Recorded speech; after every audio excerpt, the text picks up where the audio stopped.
Welcome to the marvelous land of Oz. I'm Mardell, reading Ozma of Oz by L. Frank Baum.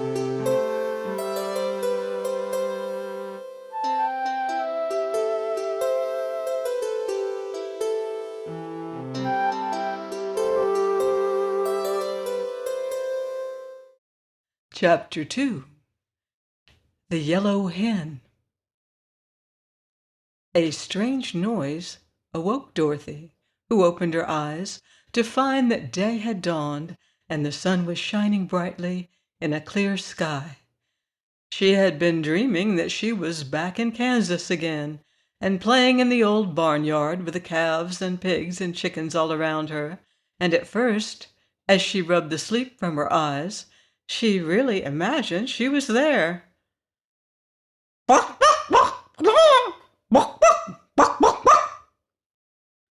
Ah, here was the strange noise that had awakened her. Surely it was a hen cackling.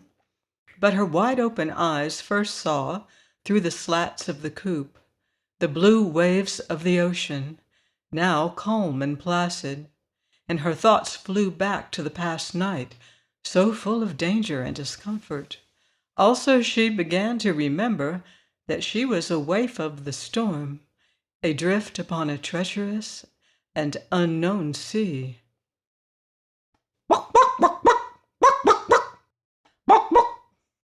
"What's that?" cried Dorothy, starting to her feet. "Why, I've just laid an egg, that's all," replied a small but sharp and distinct voice, and looking around her, the little girl discovered a yellow hen squatting in the opposite corner of the coop. "Dear me!" she exclaimed in surprise. "Have you been here all night, too?" "Of course," answered the hen, fluttering her wings and yawning. "When the coop blew away from the ship, I clung fast to this corner with claws and beak, for I knew if I fell into the water I'd surely be drowned. Indeed, I nearly drowned as it was with all that water washing over me. I never was so wet before in all my life." "Yes," agreed Dorothy, "it was pretty wet for a time, I know. But do you feel comfortable now?" "Not very. The sun has helped to dry my feathers, as it has your dress. And I feel better since I laid my morning egg. But what's to become of us, I should like to know, afloat on this big pond?" "I'd like to know that, too," said Dorothy. "But tell me, how does it happen that you are able to talk? I thought hens could only cluck and cackle." "Why, as for that," answered the yellow hen thoughtfully, "I've clucked and cackled all my life, and never spoken a word before this morning that I can remember. But when you asked a question a minute ago, it seemed the most natural thing in the world to answer you, so I spoke, and I seem to keep on speaking just as you and other human beings do. Strange, isn't it?" "Very," replied Dorothy. "If we were in the land of Oz, I wouldn't think it so queer, because many of the animals can talk in that fairy country. But out here in the ocean must be a good long way from Oz." "How is my grammar?" asked the yellow hen anxiously. "Do I speak quite properly in your judgment?" "Yes," said Dorothy. "You do very well for a beginner." "I'm glad to know that," continued the yellow hen in a confidential tone, "because if one is going to talk, it's best to talk correctly. The red rooster has often said that my cluck and my cackle were quite perfect, and now it's a comfort to know I am talking properly." "I'm beginning to get hungry," remarked Dorothy. "It's breakfast time, but there's no breakfast." "You may have my egg," said the yellow hen. "I don't care for it, you know." "Don't you want to hatch it?" asked the little girl in surprise. No, indeed, I never care to hatch eggs unless I've a nice snug nest in some quiet place with a baker's dozen of eggs under me. That's 13, you know, and it's a lucky number for hens. So you may as well eat this egg." "Oh, I couldn't possibly eat it unless it was cooked," exclaimed Dorothy, "but I'm much obliged for your kindness just the same." "Don't mention it, my dear," answered the hen calmly, and began preening her feathers. For a moment Dorothy stood, looking out over the wide sea. She was still thinking of the egg, though, so she presently asked, "Why do you lay eggs when you don't expect to hatch them?" "It's a habit I have," replied the yellow hen. "It has always been my pride to lay a fresh egg every morning, except when I'm molting. I never feel like having my morning cackle till the egg is properly laid, and without the chance to cackle I would not be happy." "It's strange," said the girl reflectively, "but as I'm not a hen, I can't be expected to understand that." "Certainly not, my dear." Then Dorothy fell silent again. The yellow hen was some company, and a bit of comfort, too. But it was dreadfully lonely out on the big ocean, nevertheless. After a time, the hen flew up and perched upon the topmost slat of the coop, which was a little above Dorothy's head when she was sitting upon the bottom, as she had been doing for some moments past. "Why, we're not far from land!" exclaimed the hen. "Where is it?" cried Dorothy, jumping up in great excitement. "Over there, a little way," answered the hen, nodding her head in a certain direction. "We seem to be drifting toward it, so that before noon we ought to be able to find ourselves upon dry land again." "I shall like that," said Dorothy with a little sigh, for her feet and legs were still wetted now and then by the sea water that came through the open slats. "So shall I," answered her companion. "There is nothing in the world so miserable as a wet hen." The land, which they seemed to be rapidly approaching, since it grew more distinct every minute, was quite beautiful as viewed by the little girl in the floating hen coop. Next to the water was a broad beach of white sand and gravel, and farther back were several rocky hills, while beyond these appeared a strip of green trees that marked the edge of a forest. But there were no houses to be seen, nor any sign of people who might inhabit this unknown land. "I hope we shall find something to eat," said Dorothy, looking eagerly at the pretty beach toward which they drifted. "It's long past breakfast time now." "I'm a trifle hungry myself," declared the yellow hen. "Why don't you eat the egg?" asked the child. "You don't need to have your food cooked as I do." "Do you take me for a cannibal?" cried the hen indignantly. "I do not know what I have said or done that leads you to insult me." "I beg your pardon, I'm sure, Mrs. By the way, may I inquire your name, ma'am?" asked the little girl. "My name is Bill," said the yellow hen somewhat gruffly. "Bill? Why, that's a boy's name." "What difference does that make?" "You're a lady hen, aren't you?" "Of course.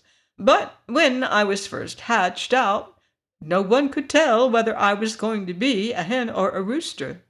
So the little boy at the farm where I was born called me Bill, and made a pet of me because I was the only yellow chicken in the whole brood. When I grew up, and he found that I didn't crow and fight, as all the roosters do, he did not think to change my name, and every creature in the barnyard, as well as the people in the house, knew me as Bill.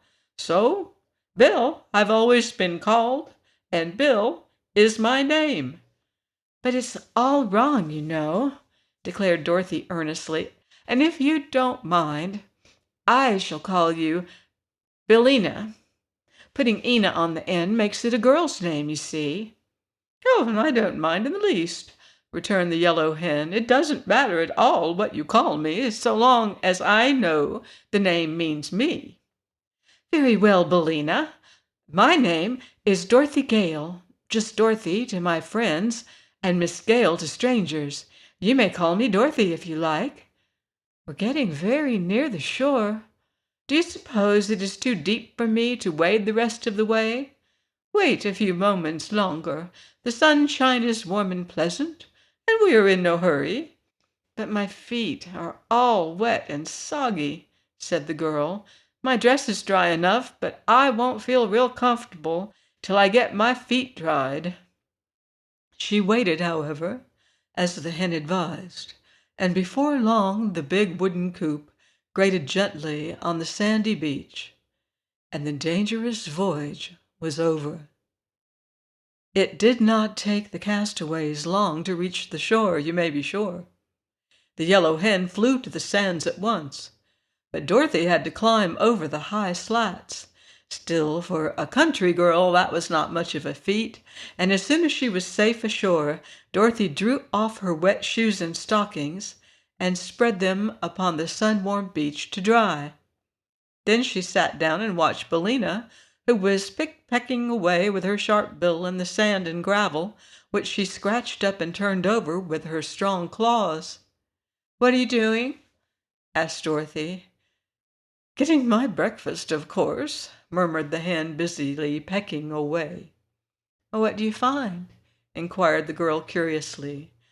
"Oh, some fat red ants and some sand bugs, and once in a while a tiny crab.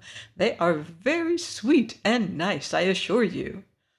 "How dreadful!" exclaimed Dorothy in a shocked voice. "What is dreadful?" asked the hen, lifting her head to gaze with one bright eye at her companion. "Why, eating live things and horrid bugs and crawly ants. You ought to be ashamed of yourself." "Goodness me," returned the hen in a puzzled tone. "How queer you are, Dorothy.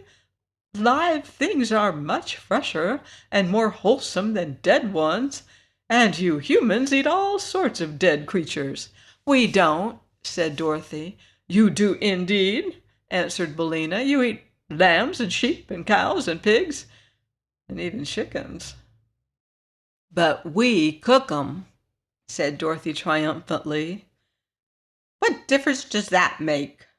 "A good deal," said the girl in a graver tone. "I can't just explain the difference, but it's there.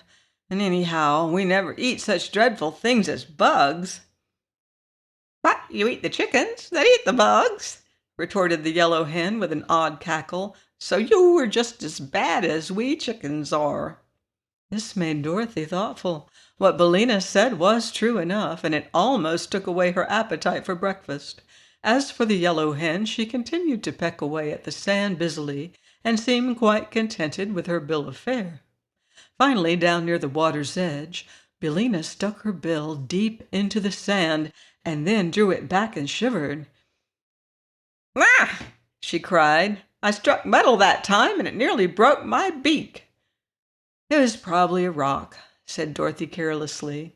"Nonsense! I know a rock from metal, I guess," said the hen. "There's a different feel to it." "But there couldn't be any metal on this wild, deserted seashore," persisted the girl. "Where's the place? I'll dig it up and prove to you I'm right." Billina showed her the place where she had stubbed her bill, as she expressed it, and Dorothy dug away the sand until she felt something hard. Then, thrusting in her hand, she pulled the thing out and discovered it to be a large-sized golden key, rather old, but still bright and of perfect shape. "What did I tell you?" cried the hen with a cackle of triumph. "Can I tell metal when I bump into it, or is the thing a rock?" "It's metal, sure enough," answered the child, gazing thoughtfully at the curious thing she had found. "I think it is pure gold, and it must have lain hidden in the sand for a long time. How do you suppose it came there, Billina?" And what do you suppose this mysterious key unlocks?" "I can't say," replied the hen. "You ought to know more about locks and keys than I do." Dorothy glanced around. There was no sign of any house in that part of the country, and she reasoned that every key must fit a lock, and every lock must have a purpose.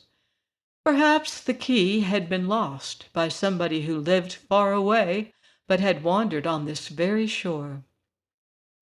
Musing on these things, the girl put the key in the pocket of her dress, and then slowly drew on her shoes and stockings, which the sun had fully dried. "I believe, Bellina," she said, "I'll have a look round and see if I can find some breakfast."